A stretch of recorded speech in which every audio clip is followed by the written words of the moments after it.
Welcome back. Today we're going to be going over the infamous Cybernetica cohort Cybernetica, however you say it. A detachment originally so heinous for its rule that it was changed to something okay at best. It's worth noting that while this detachment rule was pathetic, CyCo has always been pretty good, just put off by its stinky writing. For its recently rewritten rule, Legio Cybernetica units now get 2 inches to move in addition to 1 OC per model, so long as they aren't battle shocked. Now, CyCo has always been seen as weak for 2 reasons, being the sole buff to bots and its stratagems being limited to the command phase. For the first point, it's something that was very true before, only giving Castellans the army rule to giving them +2 move. I really wish that the detachment that's more focused on vehicles would, benefit all vehicles. Either an expansion of the new models towards Legio Cybernetica, or giving more existing vehicle models Legio Cybernetica would be a nice touch, I think, to buff the detachment.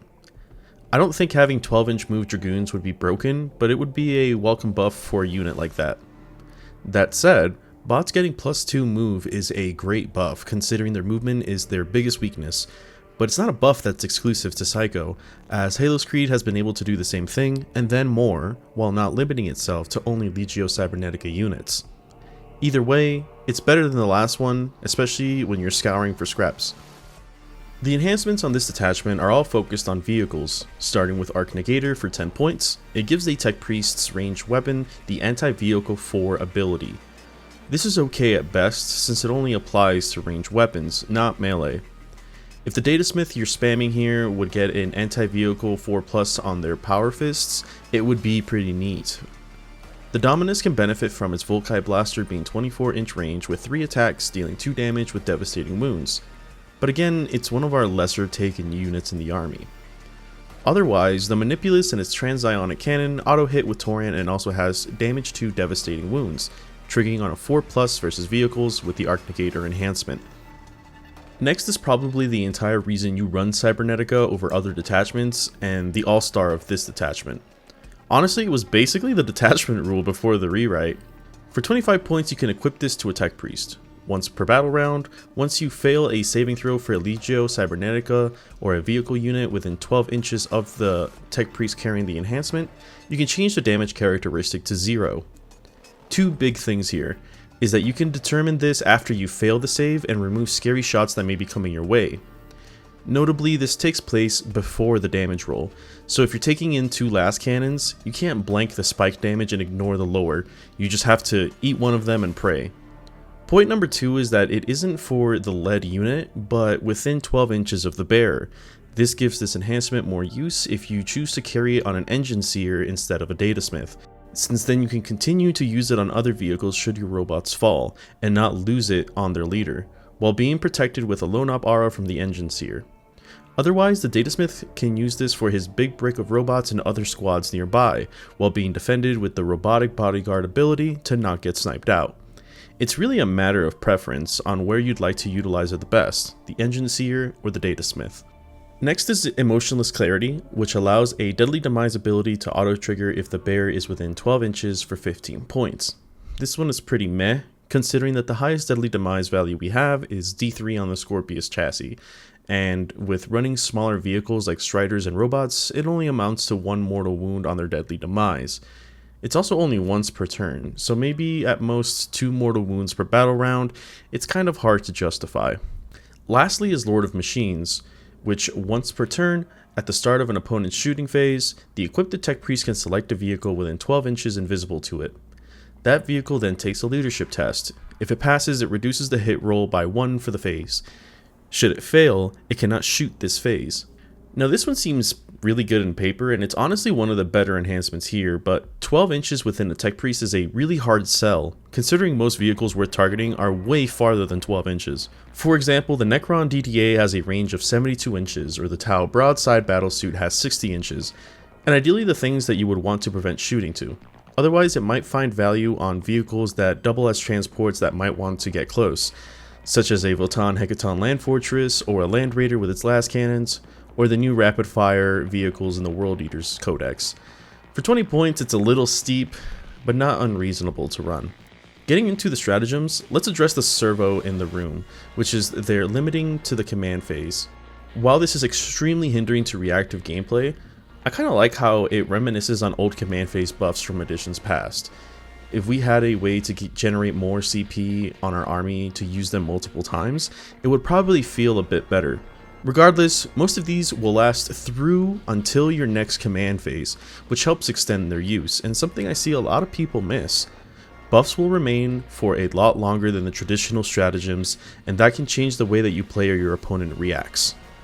First is Transcendent Cognitation, costing 1 CP for a Cybernetica or vehicle unit, giving them both the Conqueror and Protector imperative. This would be amazing if it also gave you the battle line part outside of battle line range, but it's still pretty solid, particularly on the Castellans.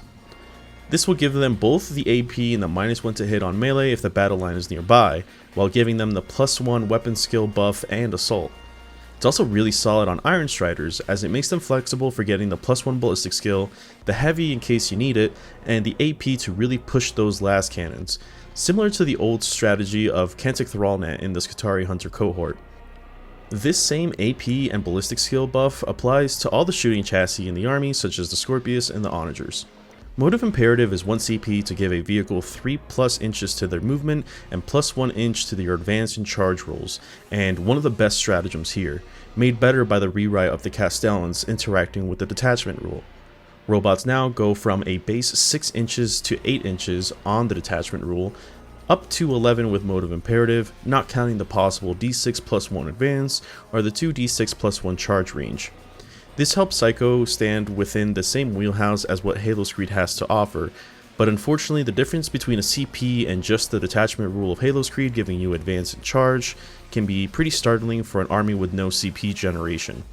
Either way, this is one that I personally spam, both for Castellans moving into threat ranges, or Disseys that need to draw line of sight making their moves over terrain footprints. Machine Spirit Resurgent is 1 CP so that a Cybernetica or vehicle that's below starting strength can reroll hit rolls whenever it attacks. Should the unit be below half strength, it can reroll the wound roll as well. This stratagem is also great as it can have a 4-man break of Castellans reroll hits should you lose one of them, and with the Twin Link Fists, will keep them smacking everyone to death. With other vehicles like Crabs or Disseys, it allows them to get hits in with their threatening guns, and effectively ignore bracketed debuffs with their rerolls. On the Iron Striders specifically, both the Dragoon and the Battle Starry, it can allow you to fish for those sustained hits if you took a squad of 3 and lost 1, or the Onagers' sustained D3 ERAD beamers. Again, the biggest part of this is that it lasts until the next command phase, so during your hit rerolls it will still work in Overwatch or when fighting your opponent back in their turn, making robots locked into combat extremely deadly to stick around with.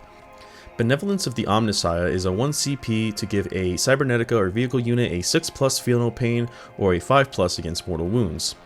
This one's pretty rough as it's already situational and really wants to be a reactive ability. On paper it's not bad considering that mortal wounds like grenades or heavier guns would be targeting your vehicles, but declaring it during the command phase and not as your opponent tries to give you mortal wounds can have your opponent just target another threat in response and effectively burning your CP. At the very least, it's a 6+ Feel No Pain in general that can come in clutch if you really need a unit to survive a round where it is your opponent's best interest to magged up into you. Auto Divinatory Targeting is 1 CP where a Cybernetica or vehicle unit can target an objective marker, and until the start of your next command phase, ranged weapons get the ballistic skill 3 and ignore cover, but only on the targets within the objective marker. While limited, you can make a tank shoot like the good old days while sitting in the Conquer Doctrina to get the extra AP, and with ignoring cover, effectively reading as -2 AP. This can help playing off a used Rhino that's just holding an objective that you can draw line of sight to, and reliably kill it with your anti-tank units. Finally, we end off with a bang on Machine Superiority, giving a Cybernetica or vehicle unit the ability to fall back and shoot, as well as ignore modifiers for 1 CP. This is extremely good as a general stratagem, especially the second part, as it can make any Catan spammer quake in their boots. This allows you to ignore stealth from things like stealth battlesuits, -1 to wound from things like Lich Guard, -1 damage from Deathwing Knights, or the Deceiver Catan having the damage characteristic with its ability Necrodermis. It allows the anti-tank chassis that you got that were blitzed by melee to lower your ballistic skill and reduce your movement to back up and clean chaff with their stubber fire. Parting thoughts here is the fact that this is obviously focused on vehicles, so don't forget that most of your stratagems will target units that have the broad spectrum data tether. With how much you want to use your CP on this great toolkit of strats, every command point counts, and refunding them will help you leverage a fight. With our last data slate not only changing the detachment rule to benefit robots' movements, but dropping the points of Iron Striders and especially the Disintegrator, now's probably the best time to get into CyCo and give it a whirl. Protector lists shine a bit better here if that's your playstyle as opposed to the Conquer movement lists that tend to be meta with things like Skitari Hunt or Cohort. It's also worth noting that Engineers particularly shine in this detachment, them being able to get lone op while near a vehicle, while also healing them, and most importantly, giving them a feel no pain. This feel no pain, while limited to one model, significantly allows the robots to survive fire that they wouldn't be able to survive if they were being pushed by high AP weapons. On top of the fact that you'll probably get a pretty good amount of triggers for their nerd rage to allow them to start hitting more in melee should things get a little desperate and you need to push through some damage. A huge thank you for watching. As always, if you enjoyed the content, please consider liking and subscribing, or signing up to support on Patreon to be added to a monthly giveaway on the 15th of every month. Also, please consider checking the referral link pinned in the comment and using my code OMNI10 when buying from Advanced GG, an energy drink supplement company that I really enjoy, helping the channel when you do so. That's all for now. Until next time. A huge thank you to all my patrons in the Engine Seer tier, and a special thank you to the Fabricators with 3x01, Atura, Sig Lawson Jr., Dr. Jones, Dr. Doggerino, 74th Inquisitional Task Force, Makito, Rock'em Sock'em Robots, Rising Grace, Sekartor, Snoofelufugus, and Tech Priest Thorn. Thank you guys.